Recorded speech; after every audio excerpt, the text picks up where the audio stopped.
Hello, I'm so happy that you all are tuning in. If I have not formally met you either through an online platform or in person, my name is Lisa Engel-Stevens, and I am the co-owner of The Union here in San Antonio, Texas. We have fitness studios and yoga studios here, and I'm so happy that you are taking the time to learn some new tools for yourself and just see what's possible. Before I get started, today's topic is one of my favorites. It is called expectations. And before you even run off to expectation land, if you could just stay here present with me, let's acknowledge a couple things. For most of us, when we hear information, the immediate thing we want to do is decide whether we agree with it or don't agree with it. And what I'm going to invite you to do today is to just be open to what I'm sharing. It doesn't even matter whether you take it on, you agree with it, you disagree with it. What is most important is you see if there's a lens you can open within yourself to see what's possible. One of the things that I love and I'm committed to about being a lifelong learner is it's always good for me to look under my own carpet and see what's kind of ruined, or get in my closet and see what I need to clean out. So if you can just take a moment right now, and whatever you've already put in your mind about expectations, take a breath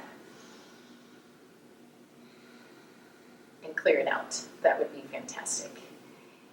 So today, the topic of expectations, I have been very fortunate to study with an incredible woman named Allison Armstrong, who co-founded a company named PAX. And PAX's primary objective is to try and provide more peace in the world. Allison's legacy is to provide heaven on earth, which I'm behind 100%. As we all know, we go through life and we get what I like to call little hiccups, and we start learning more and more about ourselves as we go through life. And the PAX work has just given me additional tools on how to handle things when life happens. And there's no better time, I think, in history than what we're going through right now for some of the information that PAX provides. As I talk today, do not worry if all of this doesn't land. I'm actually hoping that when you hear this talk, you'll repeat it a couple of times, not to see me or hear me, but to hear the information. And that's what I'm committed to, because I want to leave my legacy behind as giving people as many tools to physically and mentally heal themselves as possible. So today, the topic, expectations. We are in the smack dab middle of expectations mania, if you haven't noticed. Literally, as I was talking to some of my friends, wonderful girlfriend of mine, Sherry Goodland, was sharing, it's like minute to minute, our expectations are changing. So we turn the news on, and we are literally finding out what we're allowed to do for the next 24 hours. And it just keeps changing. And one of the things to start to notice is, what are you expecting? It goes without saying that until about 2 weeks ago, all of us were expecting to have our jobs. And all of us were expecting that our doors to our small businesses were going to be open.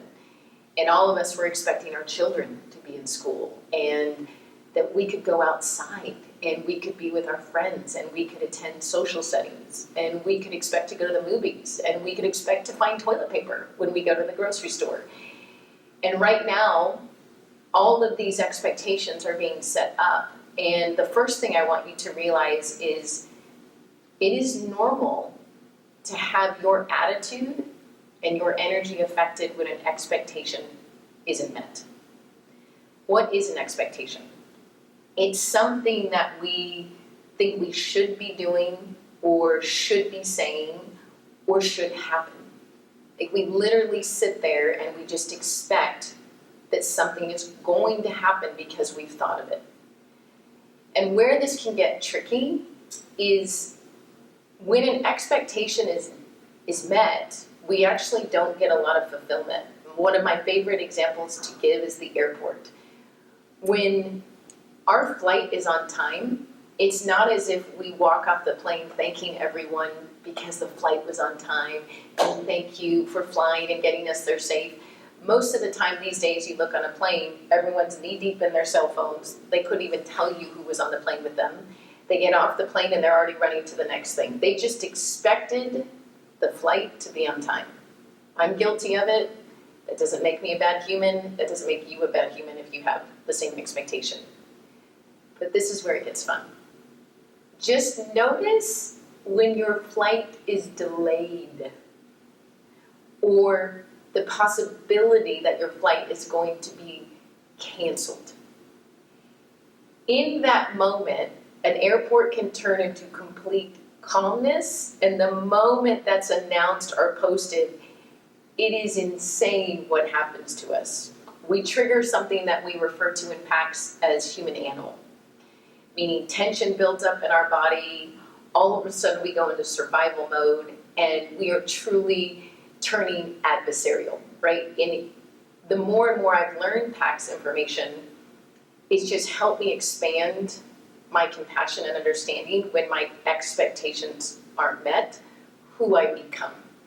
And I always feel bad for the people at the airport because we turn a little bit vicious when things don't go our way. And I found humor in it. Like, imagine this. Do you think the ticket counter agent has control about the thunderstorm that's going on in Dallas, and that's why the plane has been canceled? We seem to think and have these expectations of other humans as well, that they are supposed to be perfect and be able to do everything that we're thinking about and the way we want it, by the way. And so as we bring this into real life right now, we're in the airport, people, and flights are getting canceled. And it's not that it's wrong to be upset about it. So please do not hear that that's what I'm telling you today. It's more, I've started to see that expectations, number one, have a direct correlation to my attitude and affect who I am in the world every day. And number two, they give me clues. I obviously was expecting something. And when that doesn't happen, it shows me that I actually cared about it and that it actually mattered to me. So as we sit in our current environment, I would love to invite you to start playing with the idea of expectations. So I wrote this little chart out. I am definitely a learner that likes visual and likes to see things in front of myself. But it says expectations. So they're invisible when met. It's that same example I gave you of the flight's on time. We're not upset. We're not overly overjoyed. We just stay pretty relatively the same. They're visible when not met. So when our flight is delayed, just look around and see what version of yourself shows up. Not wrong, not right, just be aware you're normal. Part of your human animal is just reacting that you didn't get what you expected. We feel owed. Like expectations, this is what I think got me in trouble for many years, is I would do things for other people, and even though I don't want to admit that at the time, it was a little bit in the back of my brain. I was hoping that they were going to do something back for me. And that also has taught me something. If I'm going to give something to someone or do something for someone, I now realize having an expectation with that is a little bit of BS if I haven't told them on the front end, this is what I'm going to need back. So this has been like the eye-opener aha for me, is when I feel that I got shortchanged from someone or I did something. It usually, if I go sniffing and I look under that carpet, there's a clue that I had given something hoping for something else in return. So just check it out. It can be a little fun. I've made it a game. Ooh, look, I think someone owes me something. What was I expecting? It definitely can affect your attitude. And I know for me, during these past couple of weeks with what we're all dealing with, I've just watched, been able to observe me going into low state and high state and low state and high state, because so many things that I have zero control over are happening. And so my expectations of, oh, I'll be able to teach yoga tomorrow, shut down. Oh, I'll be able to see my whole team tomorrow, shut down. Oh, my husband and I wanted to go on that trip. So it's so interesting just to see and just notice how it affects me and not feel bad about it. That I am getting let down a little bit and I am disappointed, because those are things that matter to me. They're important to me. The other thing that we have to notice is that people don't have as much willingness to meet our expectations. When you tell someone something is important to you and why you need it, their willingness to do it and provide it is 10 times greater than you just expecting that they're going to behave a certain way. I realize this a lot with my 7-year-old, right? Any of you that are out there with parents or dealing with, older parents or animals, we have this idea of how we want our children, our friends, our family, our cats, our dogs to behave. We expect them to behave a certain way versus letting them know what it does for us when they act a certain way, what it provides for us. Does it fill your heart? Does it bring kindness, calmness, joy, happiness to you? No, it's just, typical mom, right? You're in the grocery store, your kid starts acting up. You're just freaking out. Like, what is everyone going to think of me? I expect you to behave better than this. Well, how does a young mind even interpret that, other than the idea that we expect them to be perfect? So start noticing as we transition into this, one of the main reasons I wanted to talk about expectations today is, what are the expectations you're having of yourself? Because the person we're usually most hard on with expectations is ourselves. I expect myself to be stronger. I expect myself not to be emotional. I expect myself to have the perfect diet and have the perfect workout and the perfect friends and the perfect marriage, and I expect to have this and I expect to have it. You don't even realize it, but this little list can be tickering behind you constantly. And I talk about this because of my passion for yoga and the ability it provides to make us present. Do not hear at all that I'm telling you that expectations are wrong. Expectations are not only a clue, but I see them as an opportunity. And right now, I do not think there's a greater time in history, at least in my lifetime, to start figuring out what really matters to you and what you really need and what life you want to build. It may not look right now the way that you expected, but I'll tell you the times in my life when things haven't gone the way I planned, it's forced me to really figure out what it is I wanted. And it doesn't mean it happens overnight. It doesn't mean it's going to happen tomorrow. But I think of my marriage with my husband. I knew that I wanted to find a person that would love me just the way that I am, and that I had a team, and that I could talk to them about anything. And it wasn't until my expectations weren't met in those categories that I realized how important those things were to me. And those were my clues. And so then the opportunity that presented itself was to now really know what I was looking for as I move forward to have a partner. And you can do this in all areas of your life right now. Like, what is it that you're needing?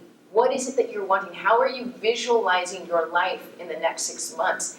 Yes, we do not have a lot of control right now, but you can always have control over your vision. You can always have control over what you truly need, what makes you filled, what gets your heart's desires revving and raring. And it's not about perfection. It's not about what someone else wants or someone else needs of you. It's what you are wanting for you. So I do this from time to time. I'm going to give you a little homework today. Get a blank sheet of paper, and on the top of it, put expectations. And below expectations, put expectations of myself. And write out everything that you expect of yourself.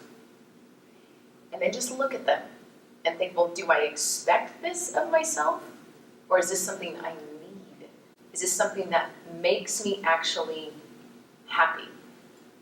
And my goal for you is that you actually cross off at least 5 of the expectations that are on that list and focus just on 3. 3 things that you know you can transfer from an expectation to a true need, and then put your energy towards that. That need's going to give you something. It's a return for yourself so that you can really start working on the partnership between you and yourself, and then you can get another sheet of paper. and list your favorite people, your significant others, the people in your realm, in your tribe, and just notice if you've had some unfair expectations of them, and get clear. What is it you really need here? Because the more clarity you can provide with those clues behind your expectations, I think you're going to be amazed on how much tension you take out of your life, and then it forces you to constantly be present, right? We only have so much control, but in this time where expectations are piling and endless, I really am hoping you take some time to realize you're just human like the rest of us. It's normal to get upset when they're not met, but what could be there, what could be possible if you just dug into them to see what it is you really need?